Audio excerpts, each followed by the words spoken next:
All right. So we are on our way here. So this evening we are continuing on page 4 of our study material, and that is Proverbs 4, and that will be pretty much chapters 4 and 5 is where we're at there. Does everybody have pages from that? Angela, would you mind getting a couple?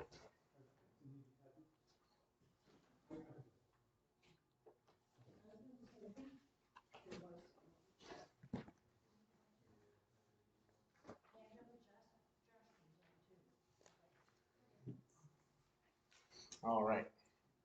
So Proverbs 4, and there's a lot of reading here. So I don't know. We want to divide this up here. There's take 10 verses at a time until we get to the end of it, and I'll begin, and we'll start up here in the front row and work our way back with Linda. So I'll start and read the first 10 verses of Proverbs chapter 4. Hear, my children, the instruction of a father, and give attention to know understanding. For I give you good doctrine. Do not forsake my law. When I was my father's son, tender and the only one in the sight of my mother, he also taught me and said to me, let your heart retain my words, keep my commandments, and live. Get wisdom, get understanding. Do not forget, nor turn away from the words of my mouth. Do not forsake her, and she will preserve you. Love her, and she will keep you. Wisdom is the principal thing.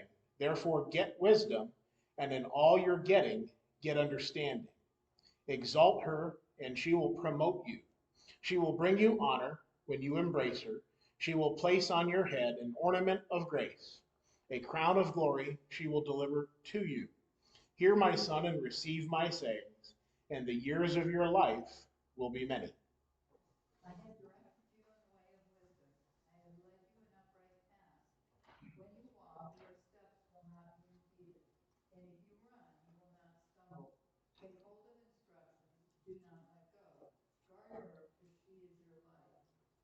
Do not enter the path of the wicked, and do not proceed in the way of the evil man. Avoid it, do not pass it. Turn away from it and pass on. For they cannot sleep unless they are robbed of sleep, unless they make someone stumble. For they eat the bread of wickedness and drink the wine of violence.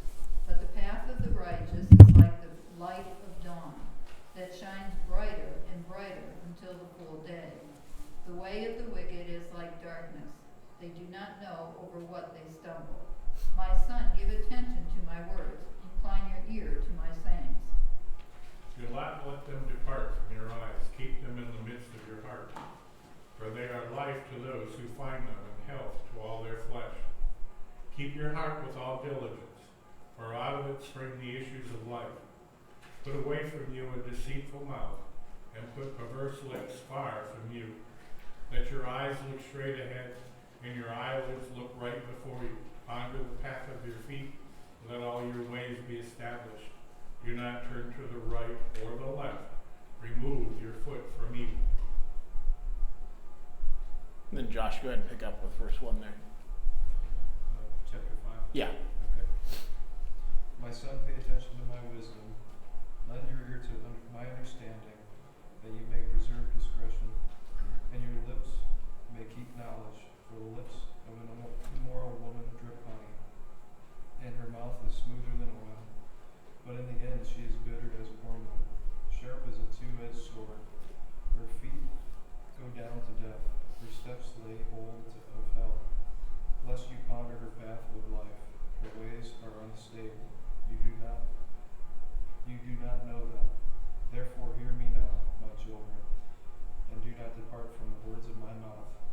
Remove your way far from her, and do not go near the door of her house, lest you give your honor to others, and your ears to the cruel one, lest aliens be filled with your wealth, and your your labors go to the house of the foreigner. Then, Mike, are you able to pick up there? Verse 11. Yeah. And at the end of your life, you groan when your flesh and body are consumed. And you say, how I hated discipline, and my heart despised reproof. I did not listen to the voice of my teachers, or incline my ear to my instructors. I'm at the brink of utter ruin in the assembled congregation. Drink water from your own cistern, flowing water from your own well. Should your springs be scattered abroad, streams of water in the streets? Let them be for yourself alone, and not for strangers with you. But you're found to be blessed, and rejoice in life of your youth. And lovely dear, praise will go. It will thus fill you at all times with delight. Be intoxicated always in her love. Why should you be intoxicated, my son, with a forbidden woman, and embrace the bosom of an adulteress? And the last three there. For the ways of man are before the eyes of the Lord, and he ponders all his paths. His own iniquities entrap the wicked man, and he is caught in the cords of his sin. He shall die for lack of instruction, and in the greatness of his folly he shall go astray. All right, there's a lot there, especially there at the very end, which I don't believe we cover that. We stop basically at verse 19 with the questions, but that last section there is something that is worth speaking about for a few moments, and then we'll go back and do the questions covering the rest of it. But for the ways of man are before the eyes of the Lord, and he ponders all his paths. His own iniquities entrap the wicked man, and he is caught in the cords of his sin. Is that not, are those not very powerful and true words? That, you've heard it said, what a tangled web we weave when first we practice to deceive, and eventually left to our own devices when we work up our own ways in the world, when we choose our path, we get caught up in the cords of our own path. And in the case of man, we understand that is oftentimes a sinful path. Without Christ, without the Lord, it is not a path that is with the Lord. He shall die for lack of instruction in verse 25, and in the greatness of his folly he shall go astray. It's been true, I'm sure, in every age of man, but today we can see that playing out. How many people have first of all forgotten verse 21, and the ways of man are before the eyes of the Lord, and he ponders all his paths. The Lord knows what man is doing, and the Lord is watching and sees what is to come of the path that man takes in life. And we are trapped by our own troubles and the things that we allow into our lives. Looking around in our culture today, this verse 23, he shall die for lack of instruction, and in the greatness of his folly he shall go astray. The world is going astray in a lot of folly, which is not from the Lord, is not from God. And that's the truer words are not spoken. I mean, that is today in a nutshell. We say that all the time, and that's the beautiful thing about the Word of God, is that it pricks our hearts, and it applies to us even yet today. When some people will say it's just a collection of fables, and how can you believe that? But it is true even yet today. So that is something that should build us up and spur us on to heed these words all the more, and not fall into the cords of our own folly. Is it the cords of his sin? We're going to fall into the cords of our own sin. So, with that, any questions on that last section? It kind of suggests that man's ways are imperfect. Yeah. And the sooner we realize how imperfect we are, better off we're going to be if we will follow instruction, as it says there. Yeah. And that's the only way that we have to right ourselves and follow a straighter path, because otherwise we won't.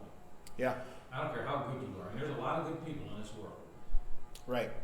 but yet, as good as they are, they're still off track. A lot of people do many wonderful things, many good things. You know, just look at most of the people that are known as the robber barons from some 150 years ago, and look at what a lot of them did in the end of their life, seeking for some kind of solace. They did a lot of good things. The philanthropy that they did really did improve the lives of so many people. But unfortunately, looking at the scriptures, doing good things is just not going to be enough.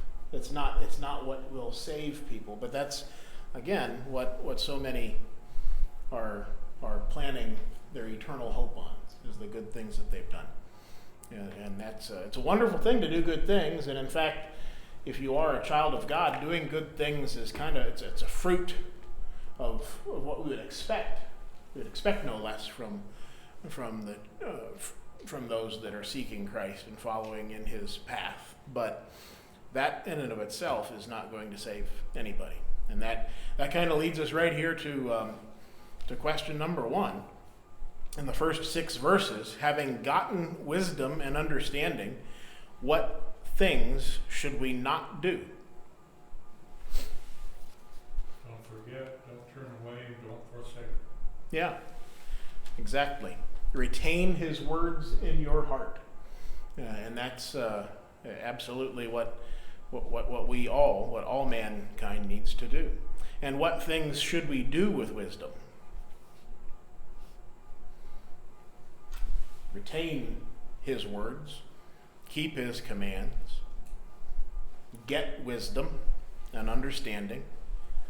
Don't forget or forsake this wisdom. And you know, as I was reading that, and as I was kind of condensing and writing those things down in the answer section of the question there, it kind of reminded me of a bumper sticker. You see those bumper stickers around that say "got milk" or "got this" or "got that." How about "got wisdom"? And then maybe a little equal sign will get it in the scriptures. It's very, very simple, very, very simple idea there. But and there's a difference between knowing things and wisdom. You know, there's that addition there of understanding, getting wisdom and understanding. It's not enough just to know stuff, but to understand it, to have a working knowledge of it, to be able to apply it to your lives. And that's a very important principle there. And so number 2, what is the principal thing? Wisdom and understanding. Yeah. You know, and that is perhaps the most valuable thing you can have. You know, if you can have nothing else, you know, gain wisdom. Wisdom will do much for us, and that leads us to question number 3. What will wisdom do for us if we exalt her?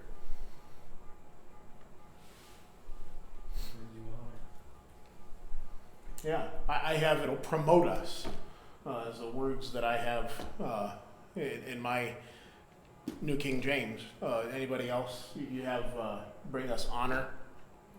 It will certainly do that. And develop a crown of glory. And develop a crown of glory. Yeah. You know, if we act in the wisdom of the Lord, how can we go wrong? You know, we'll be able to apply that to our lives. You know, and I think that's often the issue that we get into with just about any troublesome thing in life, is that as mankind we want to put a Band-Aid on things. You know, what name something from, you know, our current society, current events. You know, go ahead. I see a thought coming out of your head. There's 1,000 topics, but Yeah. if you take ones that, let's go with a worldwide right thing. So you could use divorce, remarriage. You could use gay rights. You could use abortion. You could use anything. Yeah, Man puts a Band-Aid on what he doesn't want to have conflict with. yeah, But God has it only one way, and that way is never going to change. yeah. If we apply His wisdom, we can work our way through. You know, if it's divorce, marital issues. I'm not saying it's going to be easy, but applying the Lord's wisdom and both people working together in a desire to be pleasing to the Lord is going to fix a whole lot. You know, I don't really want to open up a huge can of worms here, but just in the news in the past couple days, we have people that have used guns to take people's lives. And the initial Band-Aid patch that the world wants to do is let's take away the guns. And that's not going to do anything because people can kill people with cars and rocks and sticks and you name it. The issue is an evil issue. It's a sin issue. And if we get to the base of that, and if mankind were to switch and turn towards the Lord, those issues would go away. But they will never go away if we continue in sinful paths and disregard the Lord. There's always going to be, you know, that angst, that people searching to fill that emptiness that is in their lives. And without the Lord, that's what we have is emptiness. You can, as we said, as Charles said, there's so many issues we can use as a springboard to speak in that direction. But the big thing is to get wisdom. And wisdom comes from the Lord. Question number 4. Verse 6 there, you know, it says she will preserve you. I think that's a pretty important part of wisdom. And the way I understand that would be that if you follow wisdom, then you're apt not to do those things that will bring harm to you. In other words, it'll preserve you because you won't be inclined to go down certain roads that could harm you. So Right. in that case, in that way, it would preserve you. Yeah, and to put a qualifier on that, you know, that may not necessarily mean that you won't have physical harm come to you, because again, what is the thrust and the purpose of God and of His Son? You know, His purpose on this earth was to seek and save that which was lost, and so when it comes to our eternal soul, that's where we are protected and preserved, but not necessarily physically. You know, unfortunately, you know, we live in a world where we have perils and we have things that may come and end our lives physically. But again, wisdom will help us to wisdom from the Lord will help us to be preserved, because then we're going to act on the Lord's desire and what He would want us to do. It comes with that understanding that we spoke of.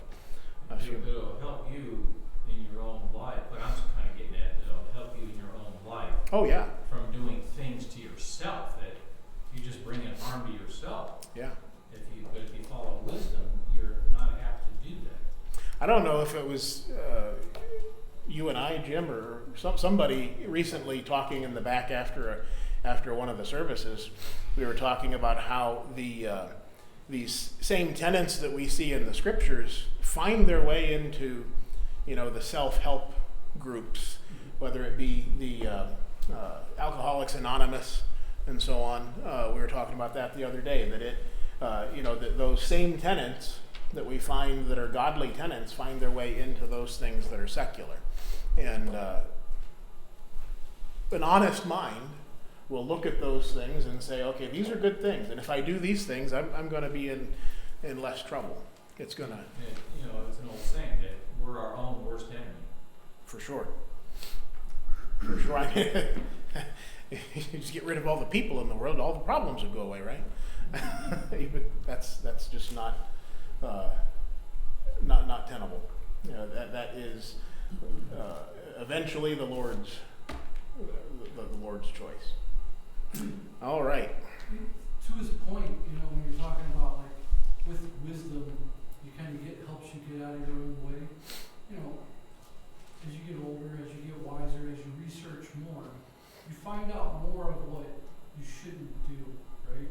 Mm-hmm. You find out more of, oh, God really wants me to tithe better, so I don't waste my money on this. God doesn't want me to go and drink myself oblivion, so I guess if I'm at a bar, what does the people around me think I'm doing? So if I don't put myself in a bar, well, then I'm less likely to drink and get drunk and be merry and do things of the world, right? But you have to have that wisdom. You have to go into the scriptures and find these out for yourself. Yeah. You can preach from sunrise to sunset, but we will only learn what was in that moment of time until we go in here and find out for ourselves what God wants us to do. You're going to lack that wisdom. It's that understanding. Again, applying it and coming to an understanding of that truth. It's and you're right. We can talk and we can talk and we can preach, but it takes the person being preached to be cut to the heart, to take those things and have understanding of them. Not just let the words going in one ear and out the other isn't going to do anything, but you have to let that, as I've told my son the other day, let that thought ruminate in your head a little bit.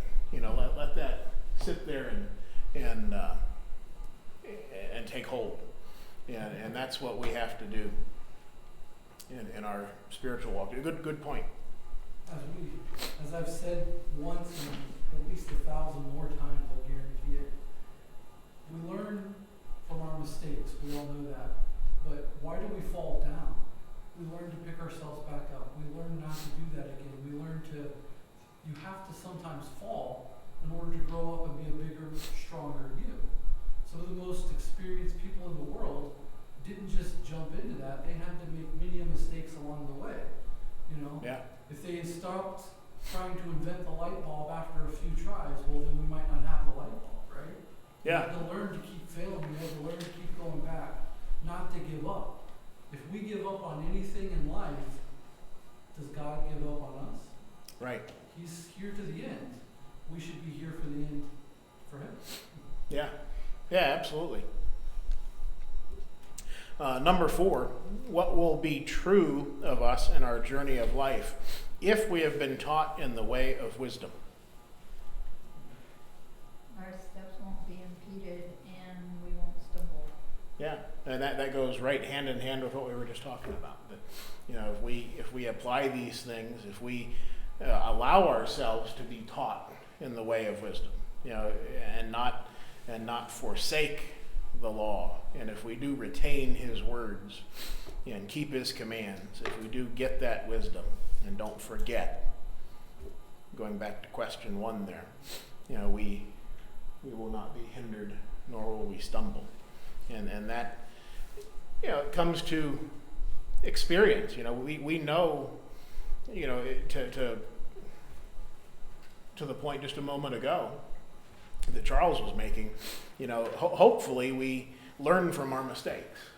Hopefully that is the case, and we don't, return to our own vomit, as it is stated in the scriptures. It's hopefully we will learn and take and not do the same thing twice. I've probably told you before that when Angela and I moved into our house, she brought with us a cat that lived too long. But anyways, that cat was not used to hardwood floors, and I threw the cat's catnip ball or whatever down the hallway, and it went down the stairs, and the cat didn't figure out that it couldn't slow down on the hardwood floors, and it sailed off the top of the stairs and landed downstairs. And but the cat never did that again, because I tried many times to recreate that, and the cat would always slow down before it got to the stairs. It learned from that situation. And remember, years and years later, it knew that it had to slow down before it got to the stairs. And the cat in many ways was smarter than many people because many times we don't learn. I'm sure you didn't laugh. Oh, I did. I'm still laughing 20 years later. Try the same scenario with your kids and videotape the whole thing. Right. I'll show you the videos. So number 5, what 4 things are we told to do concerning the way of wicked men? Avoid it, do not travel on it, turn away from it, and pass on. Yeah, and how are we going to know what is wicked? Huh? You kind of know. Well, you if know there's it. anything against what God has taught us, then we know it's wicked. Exactly. That was my point, is that we have to, again, you have to seek that truth. You have to seek what is in the scriptures. Because, many times we find, and this is found in children, sometimes that are untaught. So many times, you'll be in a restaurant and you'll see children that are just tearing the place up and running back and forth and making all kinds of ruckus. Well, in many cases, it's because they haven't been taught how to sit still. They haven't had the correction applied to them to know that. The same thing can be said about bringing your children to services. It's rough. I remember our children, once or twice running to the front of the auditorium right in the middle of a lesson and having to do that walk of shame to go get him. It's terrifying for a parent, and it's hard work to bring a child into a place such as that, but it is the place they need to be, and it's the hard work that needs to be done. And who cares if they scream? Eventually that'll go away if they're taught, and that's what better thing for them to learn than to be with the Lord's people and learning about knowing what's important. Those lessons start early. And again, if we are to heed this warning to avoid and do not travel and turn away from and to pass on the wicked ways of wicked men, they need to know what's wicked. They need to have need to have that learning. Number 6, what expressions does the writer use to show the contrast between the paths of the just and the way of the wicked? Pretty much, yeah. The shining sun and darkness in the New King James. And there's a big difference. I mean, the sun didn't shine a whole lot today, but when you can see so much more when the direct sunlight hits something. That analogy should strike us. If you walk outside on a nice sunny day, you can see all the colors more vividly. You can see everything better. But at nighttime, you have to feel your way around. You have to let your eyes adjust, and sometimes you miss things. So that should make sense to us. And if we want, go ahead. There's a lesson there that I've heard before, that we shall not forget that the sun still rose. That even in the darkest of times, the sun will still come out again. And so we should be blessed for that, right? Mm-hmm. We should know that it's going to come if only you seek to find it. Yeah. If you go down in the cave and expect the sun to follow you there, you'll never find it. You Right. have to wander out. Yeah. And the spiritual application, you can't expect to be in sin and expect the light of God to shine in that place. Yeah, that's a good point. That'll preach. I'll write that one down. Sure. I'm always looking for new material to steal. Hey, there's a whole book right in front of you. Right.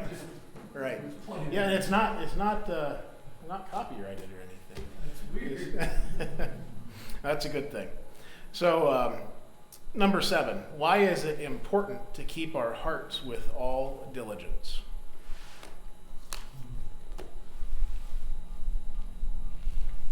A good heart brings forth good. Yeah, let's see. I want to go over to Matthew. The heart is where all of the issues of life spring from. Is what I got there from the text. But let's go to Matthew 12, at verse that cannot be 35, but.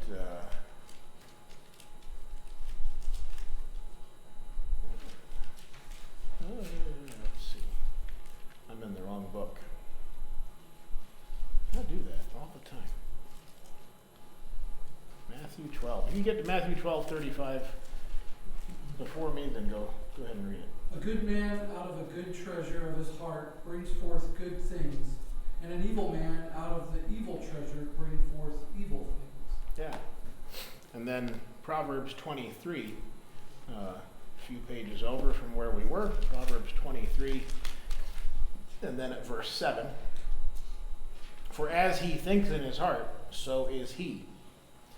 Eat and drink, he says to you, but his heart is not with you. So yeah, it's what we put into our hearts, and that takes work.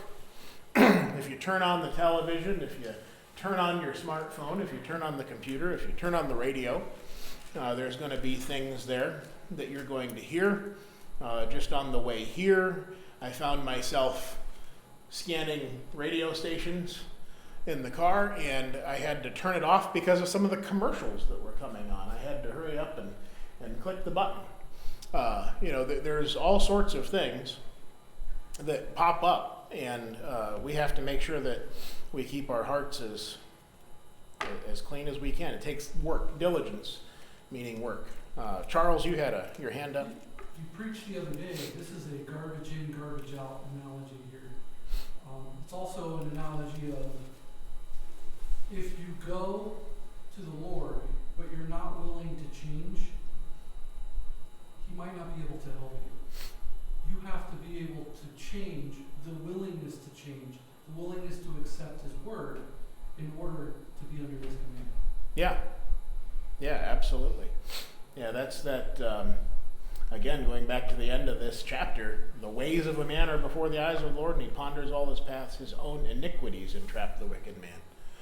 We if we don't make we don't have the will and the desire to make a change, then we should not expect to receive anything from the Lord. That's truth.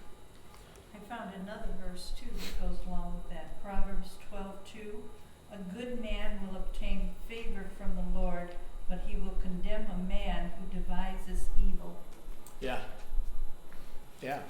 And we understand that the Lord can't have anything to do with evil. Absolutely.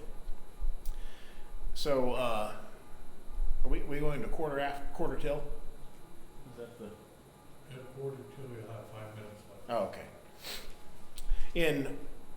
You see, maybe in 10 years I'll figure that out. And then we'll change it. Right. And number 8, in warning his son against the wiles of the harlot, the strange woman, how does the writer describe her words? Smoother than oil. Yeah. And sweet like honey. How does he describe the end result of being deceived by her? Her feet go down to death, her steps lay hold of Sheol. Yep. Not a good end. What will happen to the son who well, let's go back for a second. In this analogy of the strange woman or the harlot, that kind of paints a picture in our mind, but it's true with any of the sins that beset mankind. Aren't they always fun? Aren't they always easy to take in? Isn't it always the easier path that will take us down to destruction? It is a difficult way, especially with all of the pressures around us.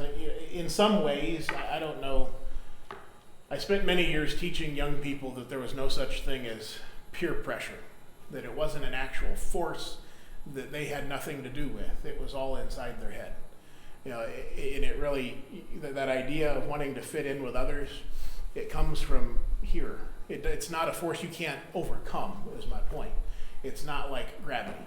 You can't avoid gravity, but you can avoid and you can make changes, and you can fight against quote unquote peer pressure. With the desires of mankind, we can fight against those things. I mean, it does not have some strange power over us that we can't overcome those things. If we are seeking the Lord, if we are heeding His teachings and heeding that instruction, there's no reason why we can't avoid those things.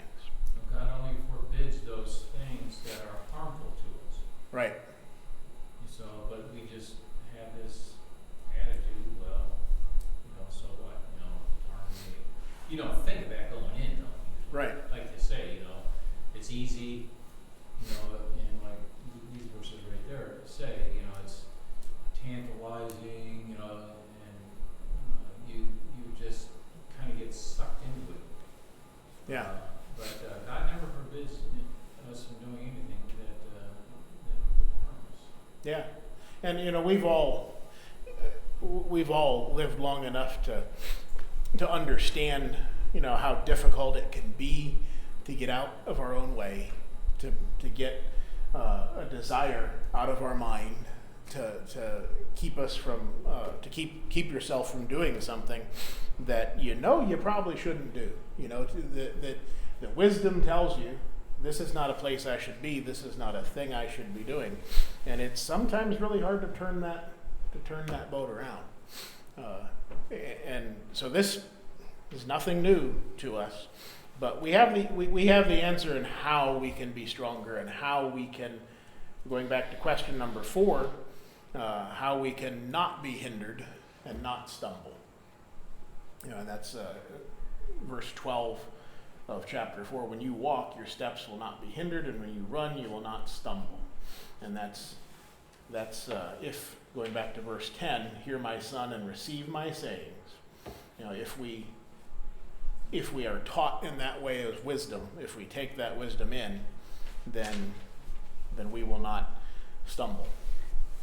So number 9, what will happen to the son who inclines his path after the strange woman?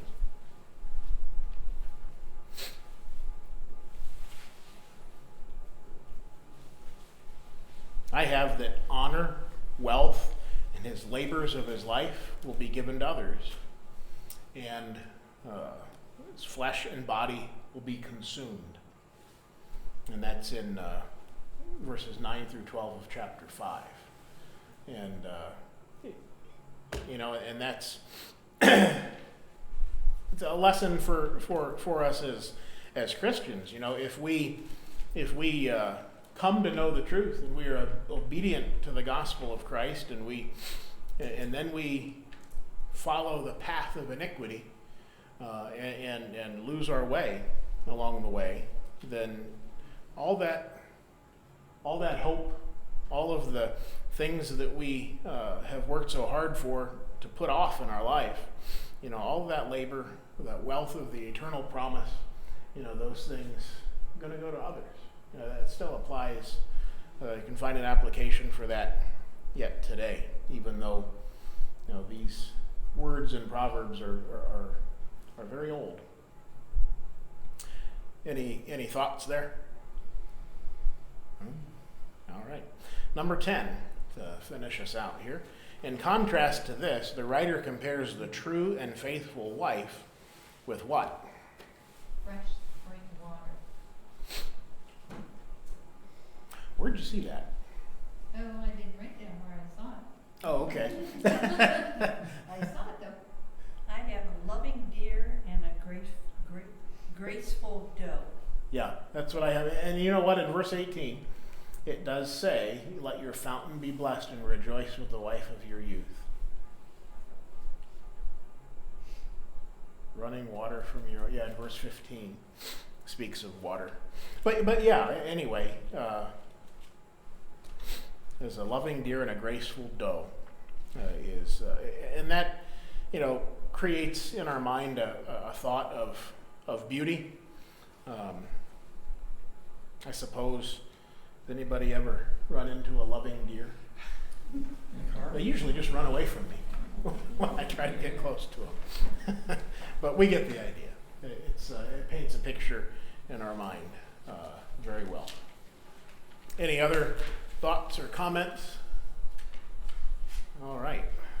So this set of lessons is working out. We can actually get through one every day, every week. So this is good. So page number 5 for next week, Proverbs 6 and 7. So thanks for your input. Thanks for your time.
I find it interesting, if you follow the news at all, to look and see some notable deaths, people who are of some notoriety, they pass away. And sometimes you get surprised when you look at those, because you just don't think of them as passing away, because normally, because of their age is what I looked at. Now, I don't get the Medina Gazette anymore, but when I did get it, I would always, like people of my age, go to the obituaries and see if I know anybody that passed away.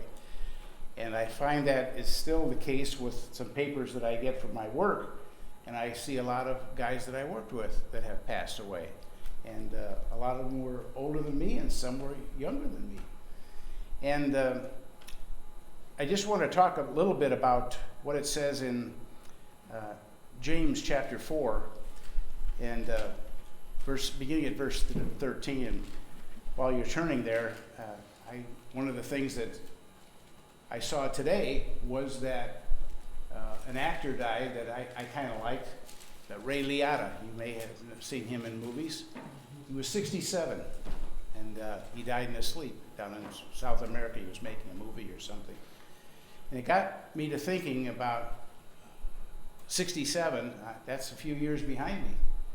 And how easily it is to think in terms of, well, I've got a few more years. You know, we've gotten pretty comfortable in our status in life. We have, a nice home. We finally got the yard all cut and fixed up, and we get pretty comfortable in our surroundings. And we don't think about God in those terms as being a permanent around us as much as we should. And in James chapter 4 and verse 13, he says, "Come now, you who say, today or tomorrow we will go to such and such a city and spend a year there, buy and sell and make a profit." And that statement in and of itself is, we've all made statements, not something similar to that, but not exactly that, but say, well, this time next year we'll be in our vacation we've got planned, and something like that, or something along that line, though. We've taken God out of the picture for that statement. We've just forgotten about him for a minute. But the writer here says in verse 14, "Whereas you do not know what will happen tomorrow. For what is your life? ? It is even a vapor that appears for a little time and then vanishes away." And all of us can relate to that. Thinking of that tea kettle on the stove as it begins to whistle, and when we take it off, it doesn't whistle anymore. It's gone. It's condensed to water, and that's it. That's the way it does. And it's hard for us to put in perspective our life being like that vapor that's just gone quickly, unexpectedly. And that's what happened to this Ray Liotta fellow, 67. There's a lot of people that are dying over in the Ukraine, unfortunately, and they had no idea that they were going to be killed. I mean, they were in a dangerous place. But how about those young children yesterday down in Texas that were killed? Young school children, and the teachers, and so on. They had no thought about that. Verse 15 says, "Instead, you ought to say, if the Lord wills, we shall live and do this or do that." That's if the Lord wills. That's putting him in the line of he's in control, not our thinking and saying, well, I've made these arrangements. I have a reservation. I have this or that or the other thing. But where's God in our thinking there? And so we see people around us with that happening to them. It ought to trigger us to think more about using the phrase, Lord willing, we'll do this or that. If the Lord wills. In fact, that's what he says here, if the Lord wills. I have started doing that. I use the computer or the phone, and I like to text. And the idea of a text is to be short, and we abbreviate different words. And you're probably all aware of that. Like if you want to say, by the way, you don't say, write it all out. You just say BTW, and that you're supposed to know that. I started using the LW in my dealings with people. I say LW, and that works pretty good because I've had a few people say, hey, I got your text, but what does LW mean? And that's a perfect place to start talking about what it means and where it comes from, and to indicate to them that you and I are not in control of our lives. We may think we are, but as I like to say, we're walking on eggshells every day, and we just don't realize it. We want to give God the glory and make sure that He's included in our plans. And by constantly referencing that in my whatever I'm doing, not constantly, but I mean from time to time, it reminds me that I may not have as long as I think I have. I'm getting to the age now where I've got more behind me years than I've got in front of me. I realize that. So I ought to be thinking about pleasing God and doing what He has said more and less of my making plans that may not ever come to fruition. So if there's any in the audience tonight who are not Christians and know that you need to be, that the only people that are going to be able to please God are those that will obey Him and obedience to His commands and teaching us how to become Christians. He's given us the plan. He's given us so many examples all through the book of Acts that hear, repent, be baptized. John goes over those every week with us. And so that's what we need to do, to submit to God's plan and become a Christian. If there's any in the audience this evening that are needful and realize they are, come to the front while we stand together and sing. Almost persuaded now to believe, almost persuaded Christ to receive. Seems now some soul to say, go Spirit, go thy way. Some more convenient day on thee I'll call. Almost persuaded, come today. Almost persuaded, turn not away. Jesus invites you here.